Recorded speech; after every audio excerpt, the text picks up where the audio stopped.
Shri Joseph Antony, 100 ദിവസമായിരിക്കുകയാണ് പശ്ചിമേഷ്യയിലെ യുദ്ധം. വളരെ വേഗം ഇറാനെ തീർക്കും എന്നതായിരുന്നു ഈ ആക്രമണം തുടങ്ങുമ്പോൾ ട്രംപും നെതന്യാഹുവും പറഞ്ഞിരുന്നത്. കൃത്യമായ ലക്ഷ്യങ്ങളുണ്ട്, ആ ലക്ഷ്യം വളരെ പെട്ടെന്ന് തന്നെ നേടിയെടുക്കുമെന്ന് പറഞ്ഞു. പക്ഷേ 100 ദിവസത്തിലേക്ക് ഈ യുദ്ധം എത്തുമ്പോൾ തുടങ്ങിയവർക്ക് പാളിയിരിക്കുകയാണ്. രേണുക പറഞ്ഞത് വളരെ ശരിയാണ്.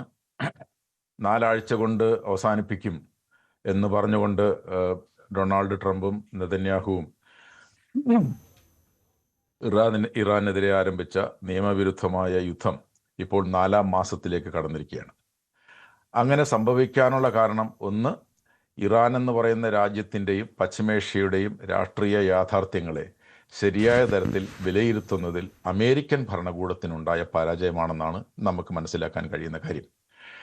ഇങ്ങനെയുള്ള ഒരു യുദ്ധത്തിൽ ഏർപ്പെടുമ്പോൾ നമുക്കെല്ലാവർക്കും അറിയാം, ട്രംപിന് മുൻപ് ഒരു അമേരിക്കൻ പ്രസിഡന്റും ഇസ്രായേലിൻ്റെ വാക്ക് കേട്ടുകൊണ്ട് ഇറാനെതിരെ സൈനികമായ യുദ്ധത്തിന് ഇറങ്ങി പുറപ്പെടാൻ തയ്യാറായിട്ടില്ല. പുറമേ നിന്ന് ഇപ്പോൾ ഇറാഖിനെ കൊണ്ട് ഇറാനെതിരെ ആക്രമണം നടത്തിക്കുക, അങ്ങനെയൊക്കെയുള്ള യുദ്ധങ്ങളിൽ കാര്യങ്ങളിൽ അമേരിക്ക ഏർപ്പെട്ടിട്ടുണ്ട് എങ്കിലും നേരിട്ടുള്ള യുദ്ധത്തിന് അവർ തയ്യാറാകാതിരുന്നത് തീർച്ചയായിട്ടും ഈ ഇറാൻ എന്ന് പറയുന്ന രാജ്യം, പശ്ചിമേഷ്യയിലെ രാജ്യവും ആ പശ്ചിമേഷ്യയുടെ സാമ്പത്തികമായ ജിയോപൊളിറ്റിക്കൽ ഇമ്പോർട്ടൻസ് അവർ മനസ്സിലാക്കിയത് കൊണ്ടുമാണ്. അതുകൊണ്ട് തന്നെ ആയിരിക്കണം ഈ ഒബാമയെ പോലെയുള്ള പ്രസിഡന്റ് ഈ ആണവ ശക്തി വികസിപ്പിക്കുന്നു ഇറാൻ എന്നറിഞ്ഞപ്പോൾ തീർച്ചയായിട്ടും ജോൺ കെറിയെ പോലെയുള്ള വെൻഡി ഷെർമാനെ പോലെയുള്ള പരിണതപ്രജ്ഞരായ ഡിപ്ലോമാറ്റുകളെ 2.5 വർഷത്തോളം വിട്ട് ഇവരുമായിട്ട് നിരന്തരമായ ചർച്ചകൾ നടത്തി ഈ ഒരു പരിഹാരം കണ്ടെത്തുന്നതിന് വേണ്ടിയിട്ട് അദ്ദേഹം 2015 വിജയിച്ചത്. അതാണ് ശരിയായിട്ടുള്ള മാർഗവും എന്ന് അദ്ദേഹം അറിഞ്ഞതുകൊണ്ടാണ്. എന്നാൽ അതിൽ നിന്നും ഡൊണാൾഡ് ട്രംപ് അദ്ദേഹത്തിൻ്റെ പ്രത്യയശാസ്ത്രപരമായ കാരണങ്ങളാലോ അത് ഒരു പക്ഷേ ഇസ്രായേലിലെ പ്രധാനമന്ത്രിയായിരുന്ന ബെഞ്ചമിൻ നെതന്യാഹുവിൻ്റെ സമ്മർദ്ദത്താലോ നമുക്കെല്ലാവർക്കും അറിയാം 2015 ആ കരാർ ഒപ്പിട്ട സന്ദർഭത്തിൽ തന്നെ അതിനെ അട്ടിമറിക്കുന്നതിന് വേണ്ടിയിട്ട് ബെഞ്ചമിൻ നെതന്യാഹു കഴിയാവുന്നതെല്ലാം ചെയ്തു. അമേരിക്കൻ പ്രസിഡന്റിൻ്റെ സമ്മർദ്ദങ്ങൾക്കോ അല്ലെങ്കിൽ നിർദ്ദേശങ്ങൾക്കോ എതിരായി അമേരിക്കൻ പാർലമെൻറ്റ് ജോയിൻറ്റ് ഹൗസിനെ വന്ന് അഡ്രസ്സ് ചെയ്യുക വരെ ചെയ്തു നെതന്യാഹു. അപ്പോൾ അങ്ങനെയൊക്കെയുള്ള സമാധാനത്തിൻ്റെയോ ചർച്ചയുടെയോ പാതയല്ലാതെ ഈ യുദ്ധം കൊണ്ട് നമുക്കെല്ലാം നടത്തിക്കളയാം എന്നുള്ള ഒരു തെറ്റിദ്ധാരണയിലാണ് ഈ യുദ്ധം ആരംഭിച്ചത്. അതുകൊണ്ട് തന്നെയാണ് ഈ പശ്ചിമേഷ്യയിൽ മാത്രമല്ല, അമേരിക്കയിൽ മാത്രമല്ല, ലോകത്തെ മുഴുവൻ ജനങ്ങളെയും, നമ്മുടെ മലയാളികൾ ഉൾപ്പെടെ ലോകത്തിലെ മുഴുവൻ ജനങ്ങളെയും ദുരിതക്കയത്തിൽ, സാമ്പത്തിക ദുരിതത്തിലേക്ക് തള്ളിവിടുന്ന യുദ്ധമായി അത് മാറി. ഇപ്പോൾ എന്തുകൊണ്ടാണ് 100 ദിവസമായി ഈ യുദ്ധം തുടങ്ങിയിട്ട് അവർ 2 കാര്യങ്ങൾ ഇതിനകത്ത് ഒരു തിയറട്ടിക്കലായിട്ട് പറയാമെന്ന് വിചാരിക്കുകയാണ്. സജീവൻ ആൻ്റണിയെ പോലെയും ഒക്കെ ഉള്ള ആളുകൾ ബാക്കിയുള്ള കാര്യങ്ങൾ പറയുമെന്നുള്ളതുകൊണ്ട് ഞാൻ അതിലേക്ക് പോകുന്നില്ല. ഇതിനകത്ത് ഈ യുദ്ധം, ഇങ്ങനെയൊക്കെയുള്ള യുദ്ധം ആരംഭിക്കുമ്പോഴുള്ളൊരു കുഴപ്പം, ഇതിനെ റോബർട്ട് പേപ്പ് എന്ന് പറയുന്ന എല്ലാവർക്കും അറിയാവുന്നതാണ്. റോബർട്ട് പേപ്പിനെ പോലെയുള്ള ആളുകൾ പറയും, ഇങ്ങനെ ഒരു വലിയൊരു സൈനിക ശക്തി ഒരു രാജ്യത്തിനെതിരായിട്ട് യുദ്ധത്തിൽ ഏർപ്പെടുമ്പോൾ അതിനകത്ത് അത് ചിലപ്പോൾ ഒരു എസ്കലേഷൻ ട്രാപ്പിൽ ചെന്ന് പെടാം. അതായത് ഒരു യുദ്ധം തുടങ്ങി, യുദ്ധം വിജയിച്ചതുമില്ല, യുദ്ധം അവസാനിപ്പിക്കാൻ കഴിയുന്നില്ല, പിന്മാറാനും കഴിയുന്നില്ല. ഒരു സൈനികമായ ശക്തിയുള്ള രാജ്യം മറ്റൊരു രാജ്യത്തിനെതിരെ ആക്രമണം നടത്തുമ്പോൾ ആ ആക്രമണ ലക്ഷ്യം പെട്ടെന്ന് സാധിക്കാൻ കഴിയാതെ വരുമ്പോൾ പിന്മാറാൻ കഴിയില്ല. കാരണം സൈനികമായും രാഷ്ട്രീയമായും സാമ്പത്തികമായും ഒക്കെ ശക്തമായ രാജ്യം ഒരു ചെറിയ രാജ്യത്തിനെതിരെ ആക്രമണം നടത്തിയിട്ട് പിന്മാറിയാൽ അത് നാണക്കേടാകുമെന്നുള്ളത് കൊണ്ട് തീർച്ചയായിട്ടും അവർ വീണ്ടും ആ യുദ്ധം നീട്ടിക്കൊണ്ടു പോകാൻ ശ്രമിക്കും. അങ്ങനെ യുദ്ധം നീട്ടിക്കൊണ്ടു പോകുമ്പോഴുണ്ടാകുന്ന ആപത്താണ് വാസ്തവത്തിൽ നമ്മളിപ്പോൾ കണ്ടുകൊണ്ടിരിക്കുന്നത്. അതിനെ രാഷ്ട്രീയ ചിന്തകന്മാർ എസ്കലേഷൻ ട്രാപ്പ് എന്നാണ് പറയുന്നത്. അത്തരമൊരു എസ്കലേഷൻ ട്രാപ്പിലാണ് ഇറാനും ഇസ്രായേലും അമേരിക്കയും പെട്ടിരിക്കുന്നത് നമുക്ക് കാണാം. എന്തുകൊണ്ടാണ് ഈ പ്രശ്നം പരിഹരിക്കപ്പെടാത്തതിനും ഉള്ള ഒരു പ്രശ്നമായി കാണപ്പെടുന്നത് ഈ അസിമെട്രിക് ബാർഗെയിനിങ് എന്ന് പറയുന്ന ഒരു തിയറിയുണ്ട്. ആൻഡ്രൂ മാക്ക് എന്ന് പറയുന്ന ഒരു ഓസ്ട്രേലിയൻ ചിന്തകൻ 1975 അവതരിപ്പിച്ചാണ് ഈ അസിമെട്രിക് ബാർഗെയിൻ എന്ന് പറയുന്നതിനകത്തുള്ള പ്രശ്നം ഇവിടെയാണ്. ഇതുപോലെ തന്നെയാണ് ഒരു സൈനിക ശക്തിയുള്ള രാജ്യം ഒരു രാജ്യത്തിനെതിരെ ആക്രമണം നടത്തുമ്പോൾ ഈ യുദ്ധം അങ്ങോട്ട് നീണ്ടുപോയി കഴിഞ്ഞാൽ ഈ സൈനികമായി ശക്തിയുള്ള രാജ്യത്തിന് വിജയിക്കാൻ കഴിയത്തില്ല പലപ്പോഴും. എന്തുകൊണ്ടാണ് വിജയിക്കാൻ കഴിയാത്തത്? ഈ ആക്രമിക്കപ്പെടുന്ന രാജ്യത്തെ സംബന്ധിച്ച് അത് അവരുടെ നിലനിൽപ്പിൻ്റെ പ്രശ്നമാണ്. ആ രാജ്യത്തോടുള്ള കമ്മിറ്റ്മെൻറ്റ് അവർക്കുണ്ട്, ആ നാഷണൽ ഐഡൻറ്റിറ്റിയുടെ പ്രശ്നമുണ്ട്. ഇതെല്ലാം സംരക്ഷിക്കുന്നതിന് വേണ്ടിയിട്ടുള്ള ചെറിയ രാജ്യം എന്ത് വില കൊടുക്കാനും എന്ത് ത്യാഗം സഹിക്കാനും തയ്യാറാകും. പക്ഷേ അത്തരമൊരു കമ്മിറ്റ്മെൻറ്റ് ഈ വലിയ ശക്തിയുടെ ഭാഗത്തു നിന്ന് ഉണ്ടാവത്തില്ല.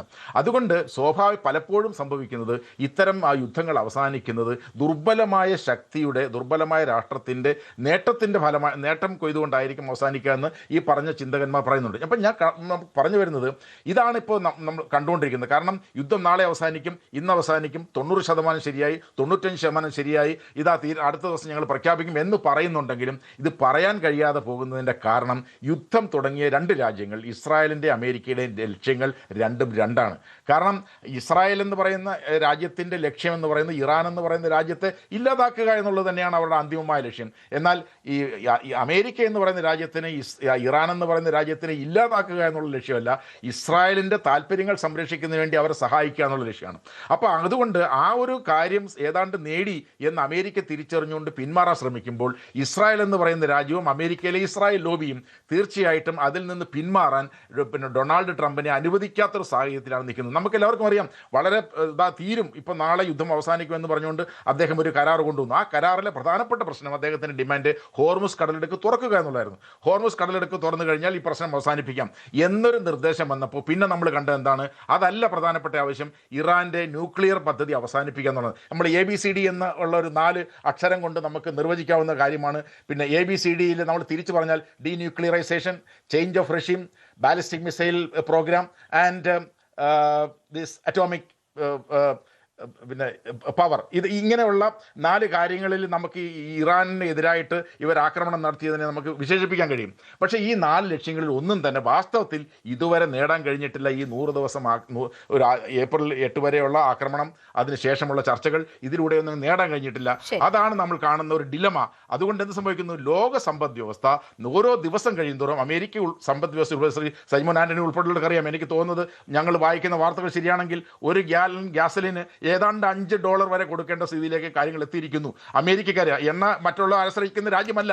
ആ രാജ്യം പോലും പ്രതിസന്ധിയിലേക്ക് പോകുന്ന ഒരു സാഹചര്യത്തിൽ അവിടെ രാഷ്ട്രീയമായ സമ്മർദ്ദമുണ്ടാകുന്നു, MP-മാർ, കോൺഗ്രസ് അംഗങ്ങൾ സമ്മർദ്ദമുണ്ടാക്കുന്നു. ഇതെല്ലാം ജനങ്ങൾ സമ്മർദ്ദം ഉണ്ടാക്കുന്നതിൻ്റെ ഫലമായിട്ട് അവരെയും നമ്മൾ ലോകത്തുള്ളവരെല്ലാവരും പ്രതിസന്ധിയിലേക്ക് നീങ്ങുന്ന കാഴ്ചയാണ് നമ്മൾ കാണുന്നത്. തീർച്ചയായും. ശ്രീ നിർമ്മൽ എബ്രഹാം, ഇവിടെ ഇപ്പോൾ വിചാരിച്ച ലക്ഷ്യങ്ങളിലേക്ക് അമേരിക്കയ്ക്കോ ഇസ്രായേലിനോ എത്താനായോ എന്നൊരു സംശയം ഉന്നയിച്ചു കഴിഞ്ഞിരിക്കുന്നു. നമുക്ക് പല കാര്യങ്ങൾ വിലയിരുത്തുമ്പോൾ അതൊന്നും നേടാനായിട്ടില്ല എന്നത് മനസ്സിലാക്കാം. എന്താണ് ഇതിൻ്റെ യഥാർത്ഥ ലക്ഷ്യങ്ങളെന്ന് വെളിപ്പെട്ടിട്ട് പോലുമില്ല, അല്ലെങ്കിൽ വ്യക്തമാക്കാൻ പോലും കഴിയാത്ത സാഹചര്യം പോലുമുണ്ട്.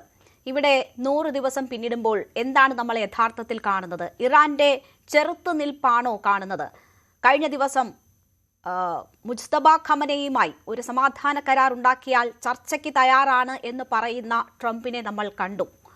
ലബനനിലെ പ്രശ്നങ്ങളുമായി ബന്ധപ്പെട്ട് ഹിസ്ബുള്ളയുമായി ചർച്ച നടത്തി എന്ന് ട്രംപ് തന്നെ പറയുന്നു. അപ്പോൾ പ്രോക്സി സംഘടനകളുമായും അതിൻ്റെ നേതാക്കന്മാരുമായി ചർച്ച നടത്താനും ഈ റെജീം ചേഞ്ചിന് വേണ്ടി ഇറങ്ങിത്തിരിച്ച അമേരിക്ക അവിടുത്തെ പരമോന്നത നേതാവുമായി ആശയവിനിമയത്തിന് തയ്യാറാണെന്ന് പറയുന്നതുമൊക്കെ കേൾക്കുമ്പോൾ അത് ആരുടെ വിജയമാണ്?